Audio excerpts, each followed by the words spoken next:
ಆನೋ ಭದ್ರಾಃ ಕ್ರತೋಯಂತು ವಿಶ್ವತಃ. Let noble thoughts come to us from every side.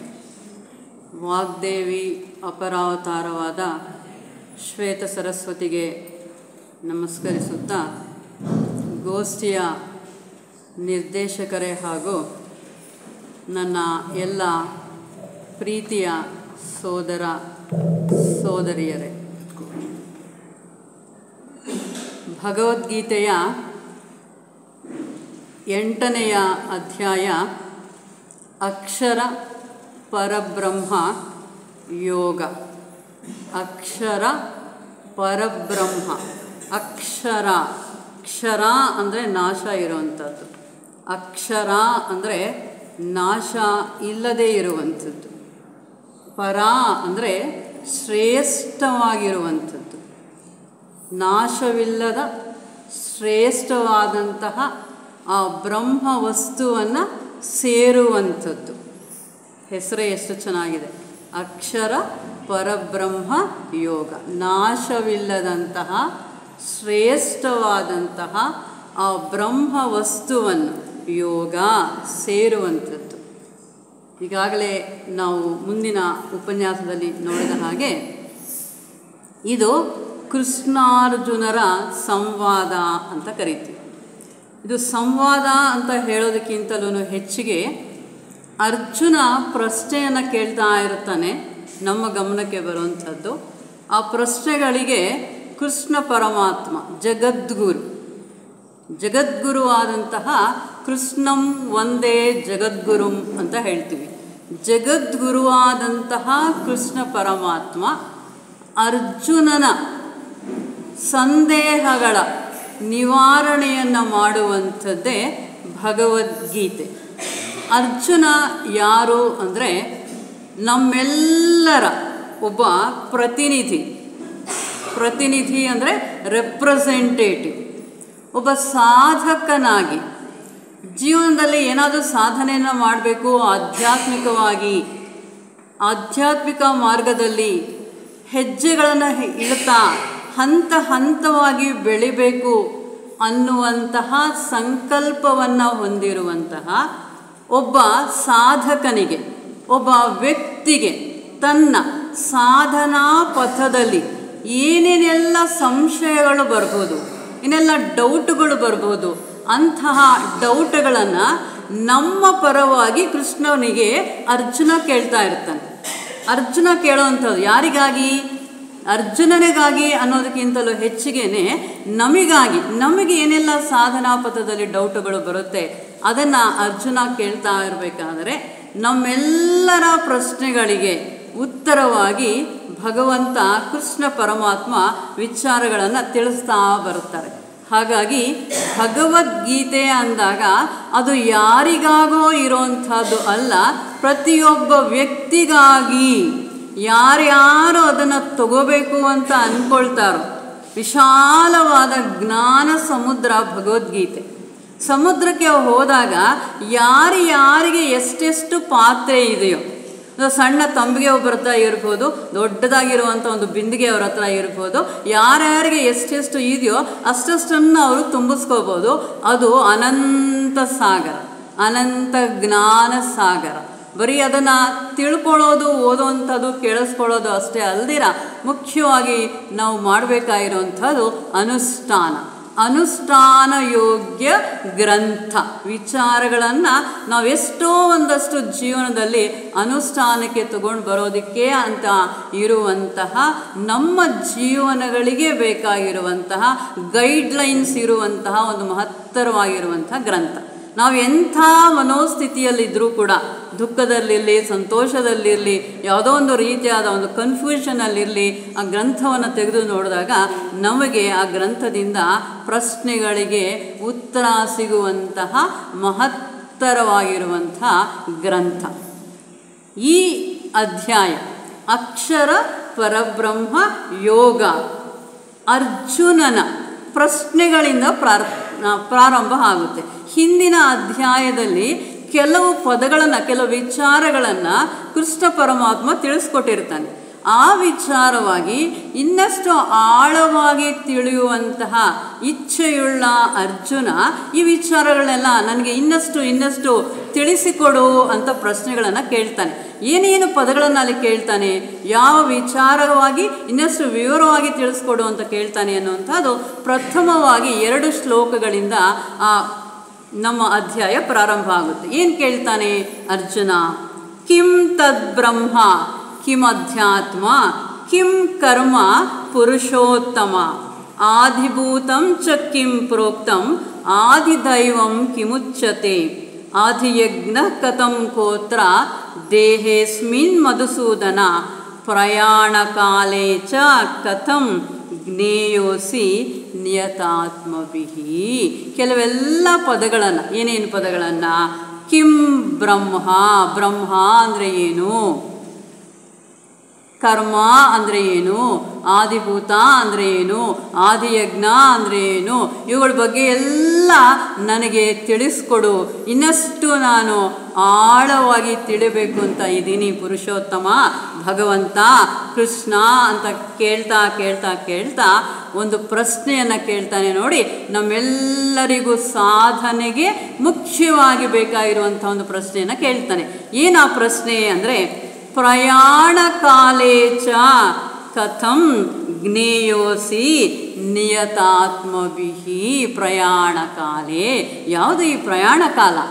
ಪ್ರಯಾಣ ಕಾಲ ಅಂದರೆ ನಮ್ಮ ಜೀವಾತ್ಮ ಈ ಶರೀರವನ್ನು ಬಿಟ್ಟು ಉನ್ನತ ಲೋಕಗಳಿಗೆ ಹೋಗುವಂತಹ ಸಮಯ ಪ್ರಯಾಣ ಕಾಲ.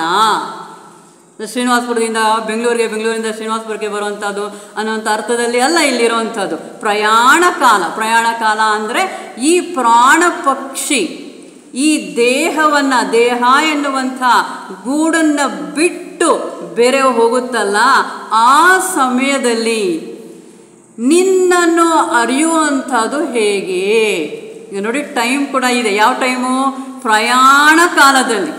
ಇಡೀ ಜನ್ಮ ಎಲ್ಲ ಹೇಗೋ ನಡ್ಕೊಂಡು ಬಂದಿದೆ, ಆದರೆ ಮುಖ್ಯವಾದ ಅಂಶ ಅಲ್ಲಿ ನಾವು ಗಮನಿಸಬೇಕಾಗಿರುವಂಥದ್ದು, ಈ ಜೀವಾತ್ಮ ತನ್ನ ಶರೀರವನ್ನು ಬಿಟ್ಟು ಮುಂದಿನ ಲೋಕಗಳಿಗೆ ಪ್ರಯಾಣವಾಗುವಂತಹ ಸಮಯದಲ್ಲಿ ನಮ್ಮ ಪುರಂದರದಾಸರು ಹೇಳಿದಾಗೆ, ಅಲ್ಲಿದೆ ನಮ್ಮ ಮನೆ, ಇಲ್ಲಿಗೆ ಬಂದೆ ಸುಮ್ಮನೆ, ನನ್ನ ಸ್ವಂತ ಮನೆಗೆ ನಾನು ಹೋಗಬೇಕಾಗಿದೆ. ನನ್ನ ಸ್ವಂತ ಮನೆಗೆ ಹೋಗುವಂತಹ ಸಮಯ ಬಂದಾಗ ನಿನ್ನನ್ನು ತಿಳಿಯುವುದು ಹೇಗೆ? ಎಂಥ ಪ್ರಶ್ನೆ ನೋಡಿ. ನಮ್ಮೆಲ್ಲರಿಗೂ ಕೂಡ ಮುಖ್ಯವಾಗಿ ಬೇಕಾಗಿರುವಂತಹ ಪ್ರಶ್ನೆ ಅದು. ಅದಕ್ಕಾಗಿ ಭಗವಂತ ತುಂಬ ಆಳವಾಗಿ ಹೋಗ್ತಾರೆ. ಏನಂತ? ಅಂತಕಾಲೇ ಚ ಮಾಮೇವ ಸ್ಮರನ್ ಮುಕ್ತ್ವಾ ಕಲೇವರಂ ಯಃ ಪ್ರಯಾತಿ ಸ ಮದ್ಭಾವಂ ಯಾ ನ ಅತ್ರ ಸಂಶಯಃ. ನ ಅತ್ರ ಸಂಶಯಃ. ಅರ್ಜುನ, ಇದರಲ್ಲಿ ಅನುಮಾನನೇ ಇಲ್ಲ. ಯಾವುದರಲ್ಲಿ ಅನುಮಾನ ಇಲ್ಲ? ಅಂತಕಾಲೇ ಅಂದರೆ, ಅಂತಕಾಲೇ ಅಂದರೆ ಪ್ರಯಾಣ ಕಾಲೇ, ಪ್ರಾಣ ಪಕ್ಷಿ ಹಾರು ಹೋಗುವಂತಹ ಆ ಸಮಯದಲ್ಲಿ, ಆ ಸಂದರ್ಭದಲ್ಲಿ ಏನು ಮಾಡಬೇಕಾಗಿದೆ? ಮಾಮೇವ ಸ್ಮರನ್ ಕಲೇಬರಂ ಮುಕ್ತ್ವಾ. ನನ್ನನ್ನೇ ನೆನೆಸಿಕೊಂಡು ಯಾರು ತನ್ನ ಶರೀರವನ್ನು ತ್ಯಾಗ ಮಾಡ್ತಾರೋ, ಯಹ ಪ್ರಯಾತಿ ಮದ್ಭಾವಂ, ನನ್ನನ್ನು ಸ್ಮರಿಸಿಕೊಂಡು ಯಾರು ಅವನ ದೇಹವನ್ನು ಬಿಡುತ್ತಾನೋ ಅವನು ನನ್ನನ್ನೇ ಸೇರ್ತಾನೆ. ಒಂದೇ ಒಂದು ವಾಕ್ಯದಲ್ಲಿ ಸಂಪೂರ್ಣವಾಗಿ ಚಿತ್ರಣವನ್ನು ಕೊಟ್ಬಿಟ್ರು. ಎಷ್ಟು ಚೆನ್ನಾಗಿದೆ! ಜೀವನವೆಲ್ಲ ಹೇಗೇಗೋ ಬದುಕ್ಬಿಟ್ಟು ಇನ್ನೇನು ಪ್ರಾಣ ಪಕ್ಷಿ ಹಾರುತ್ತೆ ಅನ್ನೋಂಥ ಸಮಯದಲ್ಲಿ ಕೃಷ್ಣ ಅಂತ ಕರೆದ್ಬಿಟ್ರೆ ಸಾಕು, ನಾವು ಹೋಗ್ಬಿಟ್ಟು ಕೃಷ್ಣನಲ್ಲಿ ಸೇರಿಬಿಡ್ತೀವಿ. ಸಾಧ್ಯನಾ? ಅದು ಸಾಧ್ಯನೇ ಇಲ್ಲ. Death is the witness of our life. ಸಾವು ಅನ್ನುವಂಥದ್ದು ನಮ್ಮ ಇಡೀ ಜೀವನಕ್ಕೆ ಒಂದು ಸಾಕ್ಷಿ. ನಾವು ಯಾವ ಥರ ಇಡೀ ಜೀವನವನ್ನು ನಡೆಸ್ಕೊಂಡು ಬಂದಿದ್ದೀವೋ ಅದನ್ನು ತೋರಿಸುತ್ತೆ ಒಬ್ಬ ವ್ಯಕ್ತಿಯ ಸಾವು ಅನ್ನುವಂಥದ್ದು. ಶರಣರ ಜೀವನ ಸಾವಿನಲ್ಲಿ. ಆ ಶರಣರು ಯಾವ ರೀತಿ ಜೀವನವನ್ನು ಮಾಡ್ಕೊಂಡು ಬಂದರು ಅನ್ನೋದಕ್ಕೆ ಸಾಕ್ಷಿ ಏನು ಅಂದರೆ ಅವರು ಯಾವ ರೀತಿ ಅವರ ಪ್ರಾಣವನ್ನು ಬಿಟ್ಟರು ಅನ್ನೋದಕ್ಕೆ. ನಾವು ಮಕ್ಕಳಿಗೆ ಹೇಳ್ತಾ ಇರ್ತೀವಿ, ಏನು ಹೇಳ್ತಾ ಇರ್ತೀವಿ, ಕೊನೆಯಲ್ಲಿ ನಾಳೆ ದಿನ ಎಕ್ಸಾಮ್ ಇದೆ ಅಂದರೆ ಇವತ್ತು ರಾತ್ರಿ ಕೂತ್ಕೊಂಡು ಓದಿದ್ರೆ ಎಕ್ಸಾಮ್ ಬರೆಯೋಕ್ಕಾಗೋದಿಲ್ವೋ? ಎಕ್ಸಾಮ್ ಪ್ರಿಪರೇಷನ್ನು ಮೊದಲಿಂದ ಆಗಬೇಕು. ನಮ್ಮ ಎಕ್ಸಾಮ್ ಪ್ರಿಪರೇಷನ್ನು ಹುಟ್ಟಿದಾಗಲಿಂದ ಆಗಬೇಕು. ಹೇಗೆ ನಾವು ಹುಟ್ಟಿದಾಗಿಂದ ನಮ್ಮ ಎಕ್ಸಾಮ್ಗೆ ನಾವು ಪ್ರಿಪೇರ್ ಹಾಕ್ಕೊಂಡು ಬಂದಿದ್ದೀವೋ ಹಾಗೆ ಇರುತ್ತೆ ನಮ್ಮ ರಿಸಲ್ಟು. ನಾವು ಈಗ ಹೆಂಗೆಂಗೋ ಜೀವನ ಮಾಡಿಬಿಟ್ಟು ಅಲ್ಲಿ ಮಾತ್ರ ಕೃಷ್ಣ ಅಂತೀವಿ ಅಂದರೆ ಅದು ಸಾಧ್ಯ ಇಲ್ಲ. ಕಫವಾತ ಪಿತ್ತೈಹಿ, ಶರೀರ ಹೋಗುವಾಗ ಆ ಗಂಟ್ಲಲ್ಲಿ ಕಫ, ವಾತ, ಪಿತ್ತ ಇವೆಲ್ಲ ಸೇರ್ಕೊಂಡಿರ್ಬೇಕಾದ್ರೆ, ನೋವಿಂದ ನರಳ್ತಾ ಇರಬೇಕಾದ್ರೆ, ಎಂತೆಂಥ ಸಂದರ್ಭಗಳನ್ನು ನಾವು ಅನುಭವಿಸಬೇಕಾದ್ರೆ ಆ ಕ್ಲಿಷ್ಟಕರವಾದ ಸಂದರ್ಭದಲ್ಲಿ ಕೃಷ್ಣ ಅನ್ನಬೇಕು ಅಂತಂದರೆ ಇಡೀ ಜೀವನದಲ್ಲಿ ನಾವು ಕೃಷ್ಣ ಅಂತ ಹೇಳಿ ಅಭ್ಯಾಸ ಮಾಡಿರಬೇಕು. ಹೌದು ತಾನೆ? ಅದಕ್ಕೆ ಒಂದು ಸಣ್ಣ ಕಥೆ ಹೇಳ್ತಾರೆ. ಏನದು ಅಂದರೆ, ಒಬ್ಬ ವ್ಯಕ್ತಿ ತುಂಬ ಒಳ್ಳೆಯ ವ್ಯಕ್ತಿ ಮೇಲ್ಗಡೆ ಏನೋ ಕೆಲಸ ಮಾಡ್ತಾ ಇದ್ದ. ಅವನ ಕೆಲಸದಲ್ಲಿ ನಿಮಗ್ನ ಆಗೋಗ್ಬಿಟ್ಟಿದ್ದಾನೆ. ಆದರೆ ಇನ್ನೇನು ಬೀಳೋ ಅಂಥ ಸಂದರ್ಭ ಬಂದಿದೆ, ಅವನಿಗೆ ಬೀಳೋ ಅಂಥದ್ದು ಗಮನಕ್ಕೆ ಬಂದಿಲ್ಲ. ಅವನು ಮೇಲ್ಗಡೆ ಕೆಲಸ ಮಾಡ್ತಾ ಇದ್ದಾನೆ. ಶಿವ ಪಾರ್ವತಿ ಅವನನ್ನು ನೋಡಿದ್ರು, ಇನ್ನೇನು ಬಿದ್ದೋಗೋ ಸಂದರ್ಭದಲ್ಲಿ ಇದ್ದಾನೆ, ಅಷ್ಟು ಮೇಲಿಂದ ಬಿದ್ದರೆ ಅವನು ಸತ್ತು ಹೋಗ್ತಾನೆ. ಅಂಥ ಪರಿಸ್ಥಿತಿಯಲ್ಲಿ ಅವನಿದ್ದಾನೆ. ಪಾಪ ಪಾರ್ವತಿ ನಮ್ಮ ತಾಯಿ ಅಲ್ವಾ, ಪಾರ್ವತಿಗೆ ಅನ್ನಿಸ್ತು, ನೋಡು ಪಾಪ ಅವನ ಗಮನನೇ ಇಲ್ಲ, ಮೇಲ್ಗಡೆ ಏನೋ ಕೆಲಸ ಮಾಡ್ಕೊಂಡಿದ್ದಾನೆ, ಅವನು ಬಿದ್ದೋಗ್ತಾನೆ, ಬಿದ್ದೋದ್ರೆ ಅವನು ಸತ್ತು ಹೋಗ್ತಾನೆ, ನೀನು ಕಾಪಾಡಬೇಕಲ್ಲ ಅವನನ್ನು ಅಂತ. ಯಾಕೆ ಪಾರ್ವತಿ ತಲೆ ಕೆಡಿಸ್ಕೊಳ್ತೀಯಾ? ಅವನ ಹಣೆ ಬರಹ ಹೇಗಿದ್ರೆ ಹಾಗಾಗುತ್ತೆ. ಇಲ್ಲ ಇಲ್ಲ, ನೀವು ಗಂಡಸ್ರೆ ಇಷ್ಟು, ನೀವು ತಂದೆ ಅಂದರೆ ಇಷ್ಟು, ತಾಯಿಗಿರೋಂಥ ಕರುಳು ನಿಮಗಿಲ್ಲ, ನನಗಿಲ್ಲ, ಆ ಮಗು ಬೀಳ್ತಾನೆ, ಅವನ ಮಗು ಸಾಯ್ತಾನೆ, ಅವನು ಬದುಕಲೇಬೇಕು ಅಂತ ಪಾರ್ವತಿ ಜಗಳ ಆಡ್ತಾಳೆ. ಇಲ್ಲ, ಅವನು ಪರಿಸ್ಥಿತಿ ನೋಡು, ಅವನು ಬದುಕುವಂಥ ಅವಕಾಶ ಅಲ್ಲಿ ಇಲ್ಲ ಅಂತ. ಇಲ್ಲ, ಪಾರ್ವತಿ ಒಟ್ಟಾರೆ ಜಗಳ ಆಡಿದಾಗ ಶಿವ ಹೇಳಿದ್ನಂತೆ, ಹೋಗಲಿ ಬಿಡು, ನಾವ್ಯಾಕೆ ಜಗಳ ಮಾಡೋಣ ಅಲ್ವಾ, ಅರ್ಧನಾರೀಶ್ವರು ನಾವ್ಯಾಕೆ ಜಗಳ ಮಾಡೋಣ, ಇನ್ನೇನು ಮೇಲಿಂದ ಬೀಳ್ತಾನ ಅವನು, ಹೌದಾ? ಬೀಳೋ ಸಂದರ್ಭ ಬಂದಿದೆ. ಅವನು ಬಿದ್ದಾಗ ಅಮ್ಮ ಅಂತ ಕೂತ್ಕೊಂಡ್ರೆ ನೀನು ಹೋಗಿ ಕಾಪಾಡು, ಅಪ್ಪ ಅಂತ ಕೂತ್ಕೊಂಡ್ರೆ ನಾನು ಹೋಗಿ ಕಾಪಾಡ್ತೀನಿ. ಆಯ್ತಾಯ್ತು, ಇವಾಗ ಒಪ್ಕೊಂಡೆ, ನಿಜವಾಗ್ಲೂ ನೀವು ಅಪ್ಪ ಅನ್ನಿಸ್ಕೊಂಡ್ರಿ. ಜಗತಃ ಪಿತರವು ಒಂದೇ, ಪಾರ್ವತಿ ಪರಮೇಶ್ವರವು ಅಂತ ನನ್ನ ಭಕ್ತರೆಲ್ಲ ಕೊಂಡಾಡಿದ್ದಕ್ಕೆ ಸಾರ್ಥಕ ಆಯಿತು, ಒಪ್ಕೊಂಡೆ ನಾನೀಗ. ಅಮ್ಮ ಅಂದರೆ ನಾನು ಓಡೋಗ್ತೀನಿ, ಅಪ್ಪ ಅಂದರೆ ನೀವು ಓಡೋಗಿ ಅಂತ. ಆಯಿತು, ಕಾಯ್ತಾ ಇದ್ದಾರೆ ಪಾಪ ಇಬ್ಬರೂ. ಅವನ ಅಪ್ಪ ಅಂದರೆ ನಾನು ಹೋಗಬೇಕು, ಅಮ್ಮ ಅಂದರೆ ನಾನು ಹೋಗಬೇಕು ಅಂತ. ಅವನು ಬೀಳೋವಾಗ ಅಯ್ಯೋ ಅಂದ್ಕೊಂಡು ಬಿದ್ದ. ಇದು ನಮ್ಮ ಜೀವನ, ಇದು ನಮ್ಮ ಜೀವನ. ಕಾಯಕ್ಕೆ ರೆಡಿ ಇದ್ದಾರೆ ಅವರು, ನಮ್ಮಪ್ಪ ನಮ್ಮ ಅಮ್ಮ. ನಾವು ಅಪ್ಪನೂ ಅನ್ನಲ್ಲ, ಅಮ್ಮನೂ ಅನ್ನಲ್ಲ. ಇನ್ನೇನೋ ಬೈಕೊಂಡು, ಇನ್ನೇನೋ ಗಲಾಟೆ ಮಾಡಿಕೊಂಡು, ಇನ್ನೇನೋ ಜಗಳಾಡ್ಕೊಂಡು, ಆಸ್ತಿ ಅಂತೀವಿ, ಅಂತಸ್ತು ಅಂತೀವಿ, ದೊಡ್ಡ ಮಗ ಅಂತೀವಿ, ಚಿಕ್ಕ ಮಗ ಅಂತೀವಿ, ಇನ್ನೇನೋ ಹೇಳಕ್ಕೆ ಹೋಗ್ತೀವಿ, ಇನ್ನೇನೋ ಹೇಳಕ್ಕೆ ಹೋಗ್ತೀವಿ. ಯಾಕೆ ಹಂಗೆ ಬೆಳೆದು ಬಂದಿಲ್ಲ ಜೀವನದಲ್ಲಿ? ಕೊನೆ ಗಳಿಗೆಯಲ್ಲಿ ಹೇಗೆ ಜ್ಞಾಪಕ ಬರುತ್ತೆ? ಹೇಗೆ ಸಾಧ್ಯ ಅದು? ನೋಡಿದ್ರ, ಜೀವನದ ರಹಸ್ಯ ಇದು. ನಾವು ಹೇಗೆ ಅದನ್ನು ನಡೆಸ್ಕೊಂಡು ಬಂದಿರ್ತೀವೋ, ಹೇಗೆ ನಮ್ಮ ಜೀವನಗಳನ್ನ ತಿದ್ದುಕೊಂಡು ಬಂದಿರ್ತೀವೋ ಅದರ ಥರನೇ ನಮ್ಮ ಅಂತ್ಯಕಾಲ ಇರುತ್ತೆ. ಇನ್ನು ಬೇರೆ ಹೇಗಾಗೋದಕ್ಕೆ ಸಾಧ್ಯ? ಹೇಗೆ ಸಾಧ್ಯ? ಅದಕ್ಕೆ ನೋಡಿ, ಯಂ ಯಂ ವಾಪಿ ಸ್ಮರನ್ ಭಾವನ್ ತ್ಯಜಂತ್ಯತ್ಯೇ ಕಲೇವರಂ ತಂ ತಮೇವೈತಿ ಕೌಂತೆಯ ಸದಾ ಸದ್ಭಾವ ಪೂಜಿತ. ಎಂತೆಂಥ ಭಾವನೆಗಳನ್ನು ಇಟ್ಕೊಂಡು, ಎಂಥ ಸ್ಮರಣೆಗಳನ್ನು ನಾವಿಟ್ಕೊಂಡು ಆ ಶರೀರವನ್ನು ಬಿಡುತ್ತೀವೋ ಅಂತಹ ಮುಂದಿನ ಜನ್ಮಗಳು ನೆಮ್ಮದಿಯ ಉನ್ನತ ಲೋಕಗಳು ಸಿಗೋದಕ್ಕೆ ಸಾಧ್ಯ. ನಾವು ಬೇರೆ ಬೇರೆ ರೀತಿಯಾದ ಜೀವನಗಳನ್ನು ಮಾಡಿ ಅಂತ್ಯಕಾಲದಲ್ಲಿ ನಾನು ಪ್ರಶಾಂತವಾಗಿ ಇರ್ತೀನಿ ಅನ್ನೋದಕ್ಕೆ ಯಾರ ಕೈಯಲ್ಲೂ ಸಾಧ್ಯ ಇಲ್ಲ. ಅದಕ್ಕೆ ಪ್ರಿಪರೇಷನ್ ಬೇಕು. ಅಷ್ಟು ಸುಲಭದ ಕೆಲಸ ಅಲ್ಲ. ಯಾಕೆಂದರೆ ಎಲ್ಲರೂ ಕೂಡ ಎಲ್ಲ ಕೆಟ್ಟ ಕೆಲಸಗಳೆಲ್ಲ ಮಾಡಿಬಿಟ್ಟು ಕೊನೆಯಲ್ಲಿ ಯಾವುದೋ ಒಂದು ಭಗವಂತನನ್ನು ನಾನು ನೆನೆಸ್ಕೊಳ್ತೀನಿ ಅನ್ಬೋದಾಗಿತ್ತು. ಭಗವಂತನನ್ನು ಕೊನೆ ಗಳಿಗೆಯಲ್ಲಿ ನೆನೆಸ್ಕೊಳ್ಳೋದು ಅನ್ನೋವಂಥದ್ದು ಅಷ್ಟು ಸುಲಭ ಸಾಧ್ಯವಾದಂಥ ವಿಚಾರ ಅಲ್ಲ. ಯಾತಕ್ಕಾಗಿ ಅಂದರೆ ನಾವು ನಡೆದು ಬಂದ ಇಡೀ ಜೀವನದ ರಿಸಲ್ಟ್ ಅದು. ನಾವು ಹೇಗೆ ಜೀವನ ಮಾಡಿದ್ದೀವಿ ಅನ್ನೋದಕ್ಕೆ ಸಾಕ್ಷಿ ಅದು. ಅತ್ಯುನ್ನತ ಒಂದು ಗಳಿಗೆ ಅದು. ಮರಣ ಮಹಾನವಮಿ ನಮ್ಮ ಈ ಬಂಧನಗಳಿಂದ ಏನೆಲ್ಲ ಈ ಪಂಚಕೋಶಗಳಲ್ಲಿ ನಾವು ಬಂಧಿಸಲ್ಪಟ್ಟಿದ್ದೀವಿ, ಈ ಬಂಧನಗಳಿಂದ ಬಿಡುಗಡೆಯನ್ನು ಹೊಂದುವಂತಹ ಪುಣ್ಯ ಸಮಯ ಅದು.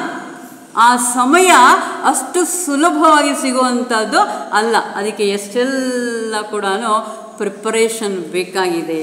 ಹಾಗಾಗಿ ಕೃಷ್ಣನೇ ಹೇಳ್ತಾ ಇದ್ದಾನೆ, ತಸ್ಮಾತ್ ಹಾಗಾಗಿ ಸರ್ವೇಷು ಕಾಲೇಶು.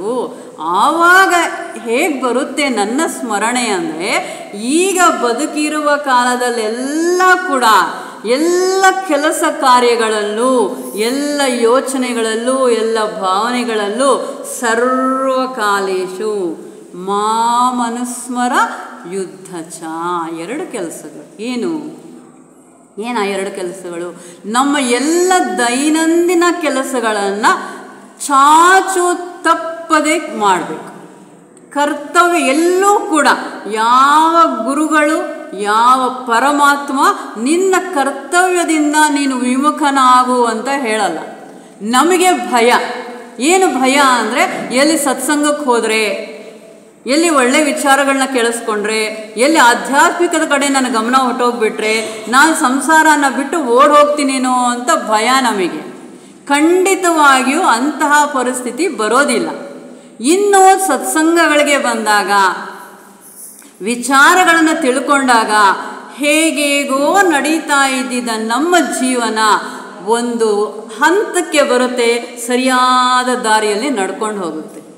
No guru or no god believes in poverty. ನೀವು ಕಷ್ಟಪಡಿ, ನೀವು ಬಡತನದಲ್ಲಿರಿ, ನೀವು ಹಣನ ಕಳ್ಕೊಳ್ಳಿ ಅಂತ ಯಾವ ಗುರುಗಳು ಹೇಳೋದಿಲ್ಲ.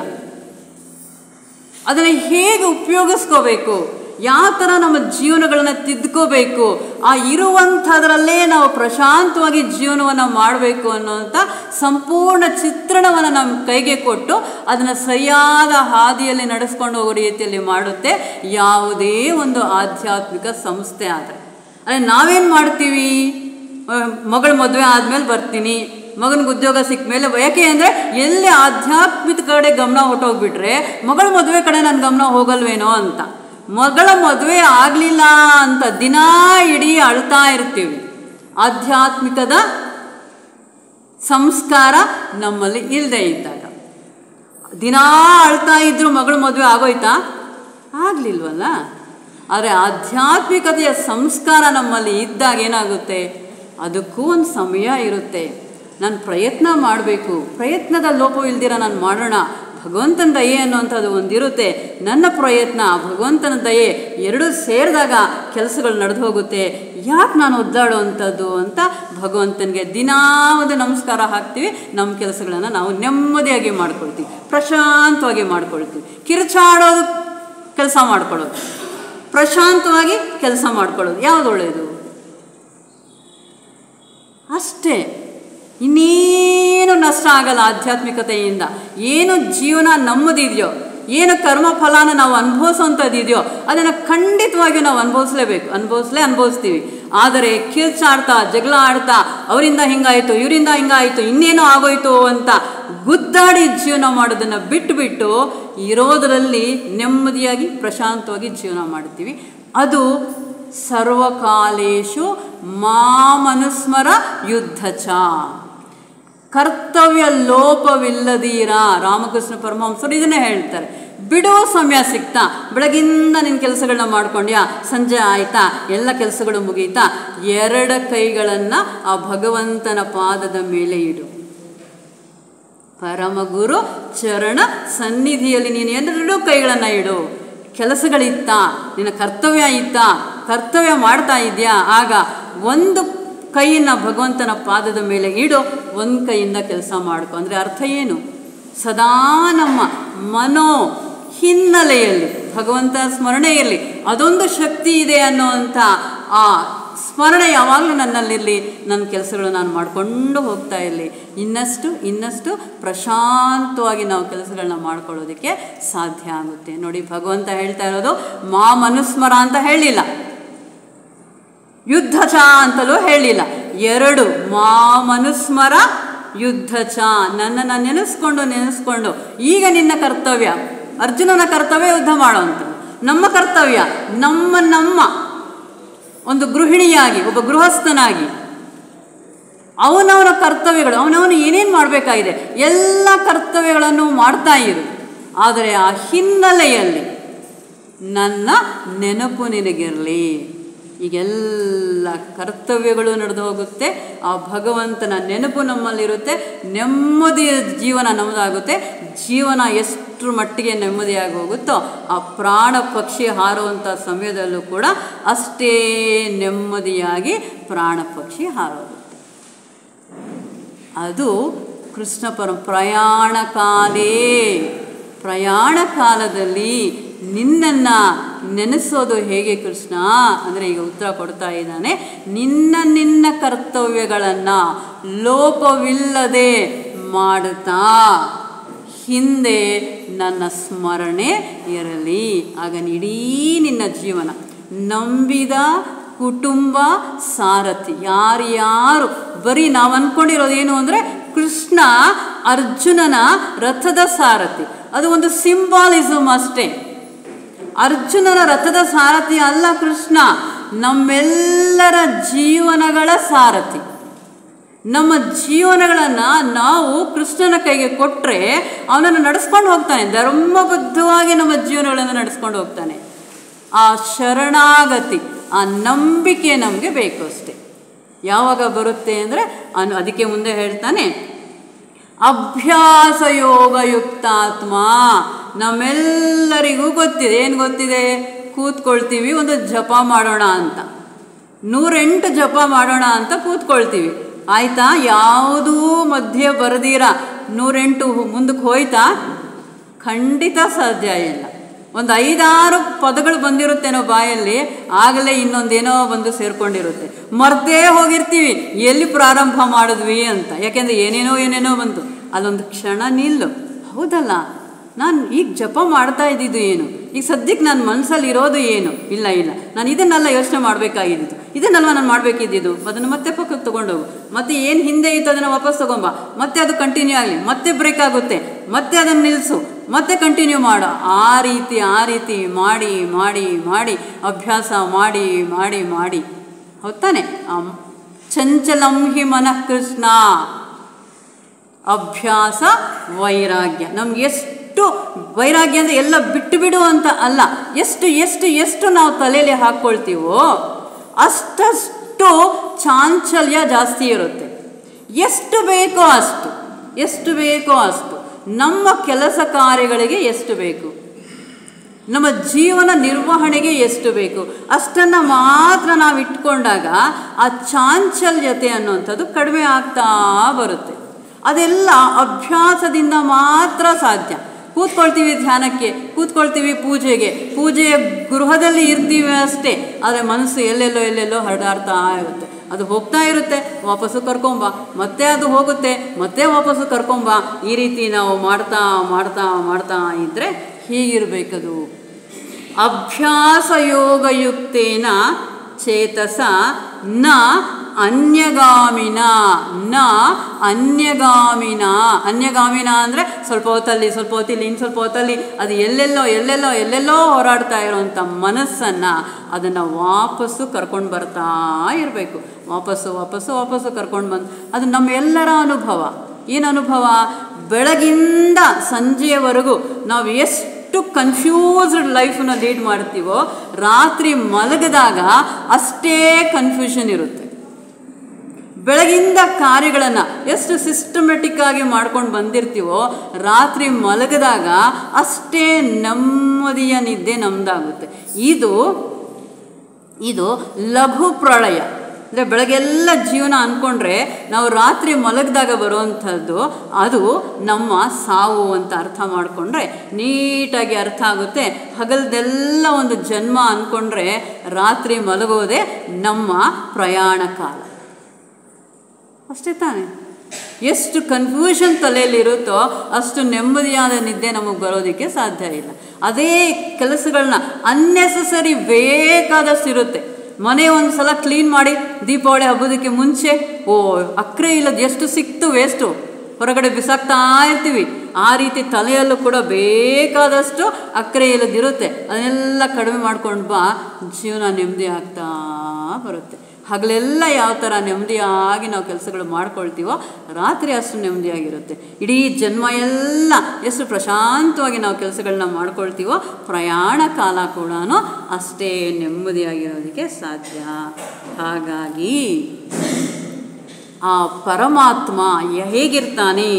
ಕವಿಂ ಪುರಾಣ ಮನುಷಾಸಿತಾರಂ ಅನೋರಣೀಯಾಂ ಸಮನುಸ್ಮರೇದ್ಯ ಸರ್ವಸ್ಯ ಧಾತಾರಮಚಿಂತ್ಯ ರೂಪಂ ಆದಿತ್ಯವರ್ಣಂ ತಮಸಃ ಪರಸ್ತಾತ್. ಆದಿತ್ಯವರ್ಣಂ ತಮಸಃ ಪರಸ್ತಾತ್. ಅವನು ಕೋಟಿ ಸೂರ್ಯ ಸಮಪ್ರಭ, ಆ ಪರಬ್ರಹ್ಮ.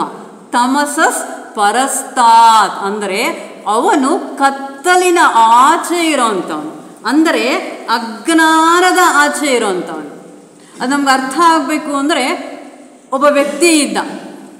ಆ ವ್ಯಕ್ತಿಗೆ ತುಂಬ ಸೂರ್ಯನ ಕಂಡ್ರೆ ತುಂಬ ಇಷ್ಟ. ಅಂದರೆ ಸೂರ್ಯೋಪಾಸಕ, ಸದಾ ಸೂರ್ಯನ ಆರಾಧನೆಯಲ್ಲಿ ಇರ್ತಾ ಇದ್ದ. ಸೂರ್ಯ ಕಂಡ ತಕ್ಷಣ ಹೋಗ್ಲಿಕ್ಕೆ ಸ್ಟಾರ್ಟ್ ಮಾಡೋದು. ಭಗವಂತ ನೀನು ಬಂದೆ ಅಲ್ವಾ, ನೀನು ಬಂದರೆ ಬೆಳಕು ಬಂತು, ನನ್ನ ಜೀವನಕ್ಕೆ ಒಂದು ಅರ್ಥ ಸಿಕ್ತು, ನೀನು ಬರ್ತಾ ಇದ್ದಂಗೆ ಕತ್ಲು ಹೊರಟೋಗುತ್ತೆ ಅಂತ ಹೊಗಳ್ತಾ ಇದ್ದ.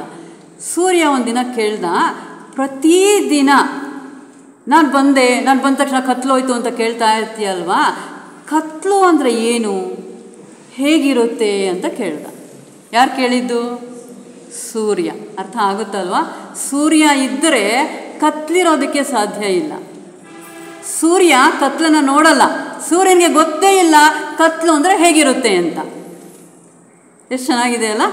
ಸೂರ್ಯನಿಗೆ ಗೊತ್ತೇ ಇಲ್ಲ ಕತ್ತಲು ಅಂದರೆ ಹೇಗಿರುತ್ತೆ ಅಂತ. ಕಾರಣ ಸೂರ್ಯ ಇದ್ದ ಕಡೆ ಕತ್ತಲು ಇರಲ್ಲ. ಹಾಗೆ ಈ ಪರಬ್ರಹ್ಮ ವಸ್ತು ಇದ್ದ ಕಡೆ, ಆ ಪರಬ್ರಹ್ಮ ವಸ್ತುವಿನ ಅರಿವು ಇದ್ದ ಕಡೆ, ಅಜ್ಞಾನವಿದ್ದ ಕಡೆ ಅಜ್ಞಾನಕ್ಕೆ ಅವಿದ್ಯೆಗೆ ಸ್ಥಾನ ಇಲ್ಲ. ತಮಸಃ ಪರಸ್ತಾತ್. ಆ ತಮಸ್ಸಿಗೆ, ಅಜ್ಞಾನಕ್ಕೆ ಆಚೆಯ ಕಡೆ ಇರುವಂಥವನೇ ಆ ಪರಬ್ರಹ್ಮ ವಸ್ತು. ಅವನನ್ನು ಪಡಿಬೇಕು ಅಂದರೆ ಅವನು ಶಾಶ್ವತ ವಸ್ತು, ಅಕ್ಷರ ವಸ್ತು, ಪವಿತ್ರವಾದಂಥ ವಸ್ತು ಅನ್ನುವಂತಹ ಅರಿವು ನಮಗಿದ್ದಾಗ, ಅದು ಯಾವಾಗ? ಸರ್ವೇಷು ಕಾಲೇಶು, ಸದಾ ಅದರ ಅರಿವು ನಮಗಿದ್ದಾಗ ನಾವು ಅವನನ್ನು ಪಡೆಯೋದಕ್ಕೆ ಸಾಧ್ಯ ಆಗುತ್ತೆ. ಪ್ರಯಾಣ ಕಾಲೇ ಮನಸಾಚಲೇನ ಭಕ್ತಿಯ, ಮನಸ ಅಚಲೇನ ಭಕ್ತಿಯ. ಅದು ಹೇಗಿರಬೇಕು ಭಕ್ತಿ ಅನ್ನೋಂಥದ್ದು? ನಾಣ್ಯಗಾಮಿನ ಅವ್ಯಭಿಚಾರಿ ಭಕ್ತಿಯೋಗೇನ, ಅವ್ಯಭಿಚಾರಿ ಭಕ್ತಿಯೋಗೇನ ತೈಲಧಾರವತು. ಈ ನಡುವೆ ಎಲ್ಲ ಕೂಡ ಕಾರ್ತಿಕ ಮಾಸದಲ್ಲಿ, ಇವತ್ತು ಕಾರ್ತಿಕ ಮಾಸನೇ ಇನ್ನು ಅಲ್ವಾ, ಶಿವನ ಮೇಲೆ ಧಾರಾಪಾತ್ರೆಯನ್ನು ಇಟ್ಟಿದ್ವಿ. ಆ ಧಾರಾಪಾತ್ರೆಯಿಂದ ಸದಾ ನೀರು ಬರ್ತಾ ಇತ್ತು. ಯಾವುದರ ಸಂಕೇತ ಅದು? ಸದಾ ನಮ್ಮ ಮನೋಪಟಲದಲ್ಲಿ ಬೇರೆ ಯಾವುದರ ಕಡೆಯೂ ಗಮನ ಇಲ್ಲದಿರ ಆ ಭಕ್ತಿಯ ಧಾರೆ ಅನ್ನುವಂಥದ್ದು ಹಾಗೆಯೇ ಹರಿತಾ ಇರಬೇಕು. ಶಿವಲಿಂಗದ ಮೇಲೆ ಯಾವ ರೀತಿಯಾಗಿ ಆ ಧಾರಾಪಾತ್ರೆಯಿಂದ ಧಾರಾಕಾರವಾಗಿ ಯಾವ ರೀತಿ ಹನಿ ಬೀಳ್ತಾ ಇರುತ್ತೋ ಬೇರೆಯ ಕಡೆ ಗಮನನೇ ಇಲ್ಲದಿರ, ನಮಗೇನು ಒಂದು ಸಲ ಉದ್ಯೋಗ ಅನಿಸುತ್ತೆ, ಒಂದು ಸಲ ಆಸ್ತಿ ಅನಿಸುತ್ತೆ, ಒಂದು ಸಲ ಕೀರ್ತಿ ಅನಿಸುತ್ತೆ, ನಮ್ಮ ಗಮನ ಎಲ್ಲೆಲ್ಲೋ ಆಸ್ತಿ ಇದ್ದರೆ ನಾನು ಜೀವನ ಮಾಡ್ಬೋದು ಅನಿಸುತ್ತೆ, ಕೀರ್ತಿ ಇದ್ದರೆ ನಾನು ಜೀವನ ಮಾಡ್ಬೋದು ಅನಿಸುತ್ತೆ, ಹಣ ಇದ್ದರೆ ನಾನು ಜೀವನ ಮಾಡ್ಬೋದು ಅನಿಸುತ್ತೆ, ಮಕ್ಕಳು ನನ್ನನ್ನು ಸಾಕ್ತಾರೆ ಅನಿಸುತ್ತೆ, ಇನ್ಯಾರೋ ನನಗೇನೋ ಶಕ್ತಿ ಕೊಡ್ತಾರೆ ಅನಿಸುತ್ತೆ. ಅಂದರೆ ಏನು, ಒಂದೊಂದು ಸಲ ಒಂದೊಂದು ಕಡೆ ನಮ್ಮ ಗಮನ, ಒಂದೊಂದು ಸಲ ಒಂದೊಂದು ಕಡೆ ನಮ್ಮ ನಂಬಿಕೆ. ಮಕ್ಕಳು ಸಾಕ್ತಾರೆ ಒಂದು ಸಲ, ಬ್ಯಾಂಕ್ ಅಕೌಂಟ್ ಸಾಕುತ್ತೆ ಒಂದು ಸಲ, ಆರೋಗ್ಯ ಸಾಕುತ್ತೆ ಒಂದು ಸಲ. ಅದು ವ್ಯಭಿಚಾರಿ ಭಕ್ತಿ. ಅಂದರೆ ಒಂದು ಸಲ ಮಕ್ಕಳ ಮೇಲೆ, ಒಂದು ಸಲ ಬ್ಯಾಂಕ್ ಮೇಲೆ, ಒಂದು ಸಲ ಆಸ್ತಿ ಮೇಲೆ, ಒಂದು ಸಲ ಆರೋಗ್ಯದ ಮೇಲೆ, ಒಂದು ಸಲ ನನ್ನ ಶಕ್ತಿಯ ಮೇಲೆ.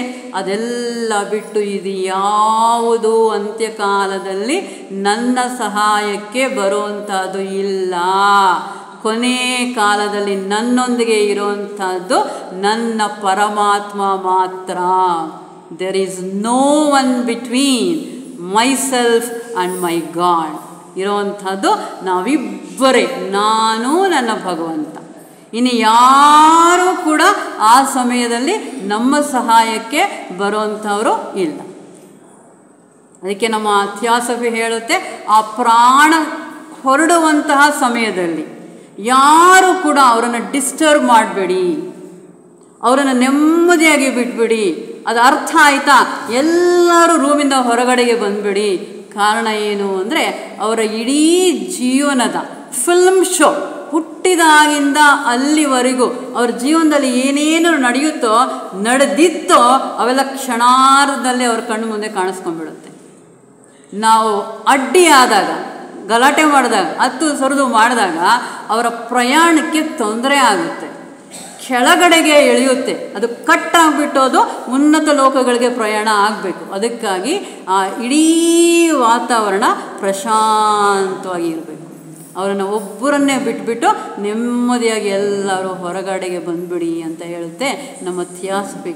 ಏನು ಅಂದರೆ, ಅವರು ನಂಬಿದಂತಹ ಗುರುಗಳು, ಇಲ್ಲ ಅವರು ನಂಬಿದಂತಹ ಪರಮಾತ್ಮ, ಅವರು ನಂಬಿದಂತಹ ಪುಣ್ಯ ಕಾರ್ಯಗಳು, ಅವರು ನಂಬಿದಂತಹ ಅವರ ಸತ್ ಯೋಚನೆಗಳು, ಇಷ್ಟು ಮಾತ್ರ ಅವರೊಂದಿಗೆ ಇದ್ದಾಗ ಆ ಪ್ರಯಾಣ ಕಾಲ ನೆಮ್ಮದಿಯಾಗಿ ಪ್ರಯಾಣ ನಡೆಯೋದಕ್ಕೆ ಸಾಧ್ಯ ಆಗುತ್ತೆ. ಹಾಗಾಗಿ ಅಚಲೇನ ಭಕ್ತಿಯ, ಚಂಚಲವಿಲ್ಲದ ಭಗವಂತನ ಮೇಲೆ ಸಂಪೂರ್ಣ ಶರಣಾಗತಿ, ಈ ರೀತಿಯಾಗಿ ಇಡೀ ಜೀವನವನ್ನು ಅವನು ನಡೆಸ್ಕೊಂಡು ಬಂದಿರಬೇಕು.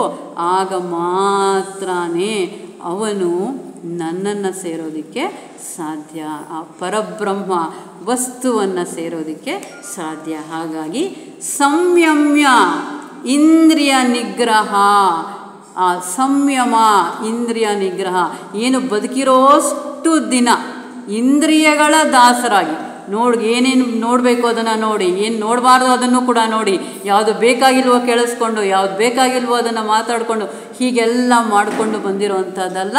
ಸಂಪೂರ್ಣವಾಗಿ ಇಂದ್ರಿಯ ನಿಗ್ರಹ ಅಷ್ಟೇ ಅಲ್ಲ, ಆ ಇಂದ್ರಿಯ ನಿಗ್ರಹಗಳೊಂದಿಗೆ ಮನೋನಿಗ್ರಹ, ಅಂದರೆ ಅದನ್ನೇ ನಾವು ಸಂಸ್ಕಾರ ಅಂತ ಕರಿತೀವಿ. ಅಂದರೆ ಈಗ ಸದ್ಯಕ್ಕೆ ಅದು ಕಂಟ್ರೋಲಲ್ಲಿ ಇದ್ದಂಗೆ ಅನಿಸುತ್ತೆ. ಅದೇ ನಮ್ಗೆ ಯಾರಿಗೂ ಈಗ ಕೋಪ ಇಲ್ಲ, ಕೋಪ ಮಾಡ್ಕೊಳ್ಳುವಂಥ ಸಂದರ್ಭವೂ ಇಲ್ಲ.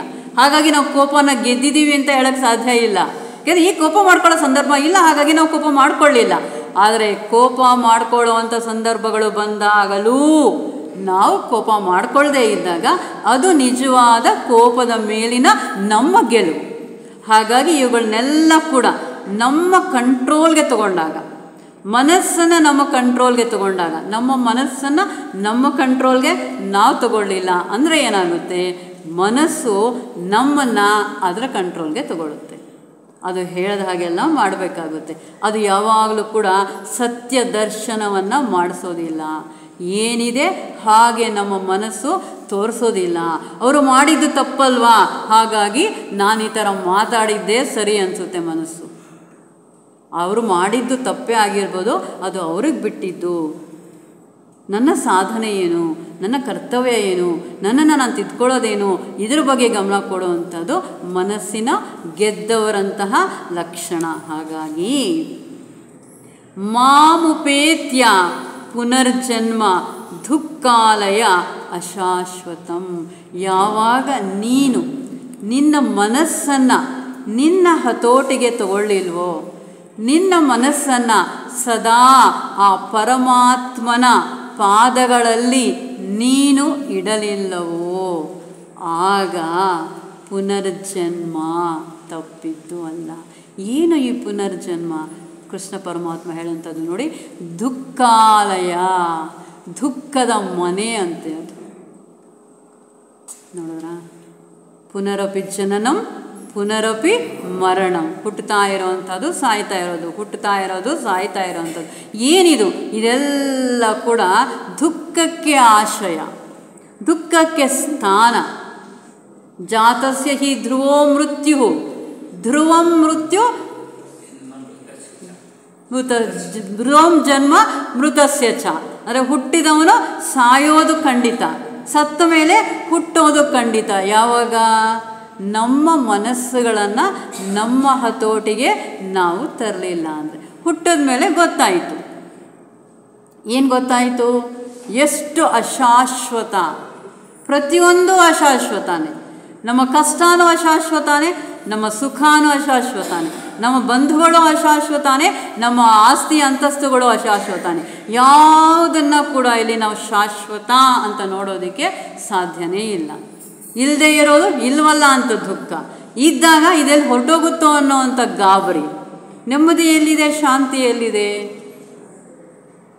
ಅದಕ್ಕಾಗಿ ಕೃಷ್ಣ ಹೇಳ್ತಾನೆ, ಆ ಬ್ರಹ್ಮಭುವನಾಲೋಕಾಹ ಪುನರಾವರ್ತಿನೋ ಅರ್ಜುನ. ಹಾಗಾಗಿ ಆ ಬ್ರಹ್ಮಲೋಕದಿಂದ ಈ ಥರ ಎಲ್ಲ ಲೋಕಗಳು ಪುನರಾವರ್ತಿನೋ ಅಂದರೆ ಪುಣ್ಯ ಮಾಡಿದ್ವಾ, ಪುಣ್ಯನ ಅನುಭವಿಸೋದಕ್ಕೆ ಮತ್ತೆ ಹುಟ್ಟಬೇಕು. ಪಾಪ ಮಾಡಿದ್ವಾ, ಪಾಪವನ್ನು ಅನುಭವಿಸೋದಕ್ಕೆ ಮತ್ತೆ ಹುಟ್ಟಬೇಕು.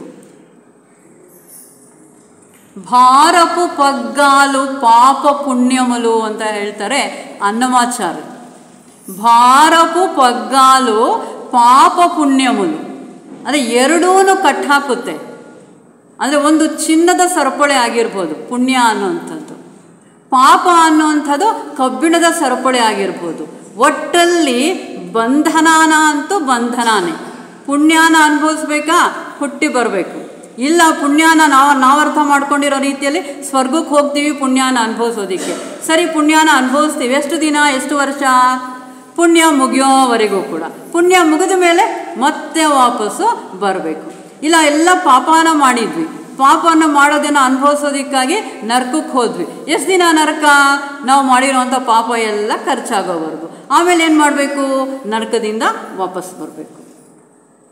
ಪುಣ್ಯ ಮಾಡಿದ್ರೂ ವಾಪಸ್ ಬರಬೇಕು, ಪಾಪ ಮಾಡಿದ್ರೂ ವಾಪಸ್ ಬರಬೇಕು. ಮತ್ತಿನ್ನೆಲ್ಲಿ ದಾರಿ? ವಾಪಸ್ಸು ಬರಬೇಕು ಅಂದರೆ ವಾಪಸ್ಸು ಹೋಗಬೇಕು. ವಾಪಸ್ ಬರೋದೊಂದು ಮುಖ ಅಷ್ಟೇ, ಮತ್ತು ವಾಪಸ್ ಹೋಗೋದು ಇನ್ನೊಂದು ಮುಖ.